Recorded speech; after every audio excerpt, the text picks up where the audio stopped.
Hey guys, Rob here with McDojoLife. In today's McDojo news, we're going to talk about a man in Florida was able to defend himself using his martial arts training in a hate crime / road rage incident. Let's check out the story.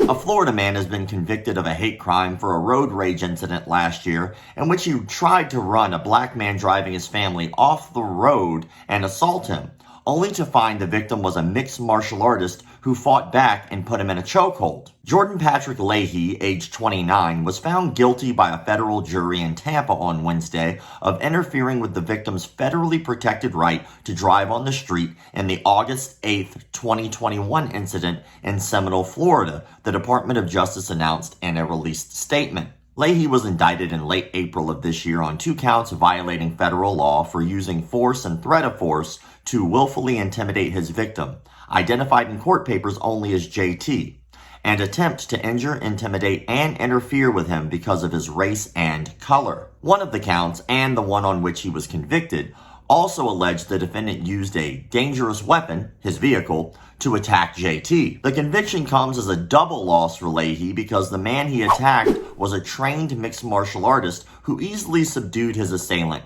and kept him in a chokehold until authorities arrived. The underlying incident occurred on August 8th of 2021 and is documented in the government's response to Leahy's motion to dismiss. In the road attack, Leahy came upon JT headed to Clearwater, Florida, with his girlfriend and 4-year-old daughter, court documents show. As the black family traveled home from dinner, Leahy zoomed up beside JT's car, hung out of his window, and made gun gestures with his hands, a government motion recounts. While making the gestures, Leahy yelled racial slurs at JT, then swerved into JT's lane, the court documents read. When JT tried to escape by pulling away, Leahy aggressively tailgated JT, then pulled alongside JT again and swerved aggressively into JT's lane, forcing JT to swerve into a turn lane. As he did so, Leahy's car sideswiped JT's car. The vehicles did not fully collide, but Leahy's driver's side window hit JT's passenger side window. Leahy then drove away. The black driver, however, realized he had been the victim of a hit and run and was intent on getting the license plate of the assailant's car and photographing it to report the incident to the police. After catching up to the defendant at an intersection, JT used his cell phone to take the license plate picture. Leahy then got out of his car and aggressively made for JT's vehicle, the motion says. JT was concerned Leahy might have had a gun and told his girlfriend to call the police while he got out of the vehicle to protect his family. The government motion details what happened next. JT then got out of his car, intending to draw any fire away from JT's girlfriend and daughter. The two met beside Leahy's car. When they did, Leahy was the aggressor, saying something to the effect of F you N-word.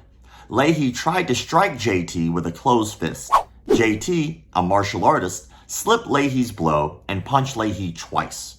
JT then caught Leahy in a chokehold until Leahy briefly passed out, and restrained Leahy until Pinellas County deputies arrived. When deputies arrived on the scene, Leahy made several statements to indicate he was motivated by anti-black bigotry, telling law enforcement black people need to be kept, quote, in their areas, the U.S. Department of Justice noted in their press release on the conviction. Prosecutors called the incident a racially motivated attack, alleging Leahy targeted the victim, identified by the initials of JT, because of his race, color, and because he was traveling on a public road. Leahy faces a maximum sentence of 10 years in prison, 3 years of supervised release, and a fine of up to $250,000, prosecutors said. He was remanded to the custody of the U.S. Marshals pending his sentencing. Across America, families must be able to freely travel our public streets without fear of being attacked because of race, Assistant Attorney General Kristen Clark said in a press release.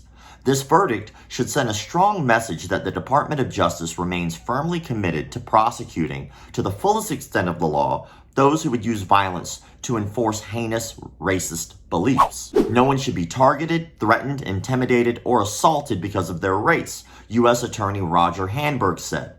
The defendant in this case acted upon his bigoted beliefs and put an entire family and other safety at risk. We and our local state and federal law enforcement partners will not tolerate such behaviors in our community. Let's break it down. So a man's driving with his family, his 4-year-old daughter included. As he's driving, some bigoted, racist piece of decided that he was going to harass this man and his family. Then, after sideswiping him, decides to be a little about it and drive away. Of course, in a hit and run, it's really handy to have that license plate information, so he decided to drive behind that man who sideswiped him and then take a picture. Once he did that, I guess the other guy decided to become very aggressive in order to draw fire away from his car to protect his family, assuming the man had a gun. He did a brave thing and stepped out of the car. Personally, I'm driving away after that, but I don't know the incident. I don't know if there was an ability to do so. He said he met him at an intersection, so it might not have been safe for him to do that. But in that moment, he did the right thing by trying to draw fire away from his family. So when that happened, they get into a little scuffle. The guy in the car did not know that this guy trained, and the guy trained, JT, beat that guy's. Not only did he beat his, but he beat his so well that he didn't even have to really hurt him, it seems. He just put him to sleep and waited for the authorities to arrive. Also, before he even got out of the car, he asked his family to make sure that they called 911 because he was quite aware that some type of incident was going to go down, and he wanted to make sure that authorities were notified ASAP. Good on him. This should be something that should be a learning lesson to anyone, not just people who train, but people who don't train. You don't know what's going to happen. That guy, when he got out of his car, JT, the victim here, when he got out of his car, he just assumed the guy had a gun. The only reason he even got out of the car was he thought that the guy might start unloading fire onto his family. So he got out of the car to become a target away from the family. And kudos for him. That's a very brave thing to do. And then it turns out this other dude's just a racist piece of garbage. And the only real reason he did what he did was simply because he was black driving on the street. And that's not even an assumption. The guy said it. He told the police this. When we look at this, we need to really pay attention to how we road rage. If you're one of those people that goes out on the street and you're yelling and sideswiping and hard brake checking people, you're a problem. You're a If you're in your vehicle and someone's doing something that upsets you, do a couple things, right? One, think about it. They might have something going on that is making them drive slow. They might have something going on in their life that requires them to go just a little faster because of what they have going on. It could be anything. We don't know. But for some reason, wherever we're in a car, we automatically put everything on us. They're inconveniencing us. We don't think about them. A little empathy is going to go a long way so you don't catch a bullet. This is something I learned through martial arts. Whenever something bad happens in my life to which I might want to escalate things, like do some type of road rage incident, which I don't do. But if something ever happens that way, I always think back to martial arts. I always think, well, at least I'm not getting the shit beat out of me in like a sparring match. And then everything is good. It's kind of amazing how martial arts does that for you and puts things in perspective. You have no clue what the other person knows. So if you're out there and you're one of those people that likes to road rage, you might end up sleeping like Mr. Racist Bigot over there. JT, you got out of your car with the assumption that there was a guy who had a gun, who was going to shoot at your vehicle and it could possibly hit your family. So you decided that you were going to get out of the car so that way you could be the person who catches the bullet instead of your family. That's kind of a boss move. And then you got into an altercation with this bigot and was able to put him to sleep while you're waiting on the authorities to arrive. If anyone deserves this, you definitely deserve this. JT, you get an approving Miyagi. Good job for protecting your family, for putting your life at stake for somebody who was clearly trying to harm you, and for having the wherewithal to make sure that you can get the license plate of someone who clearly is a dangerous person, and now that man's going to be put away because of your actions.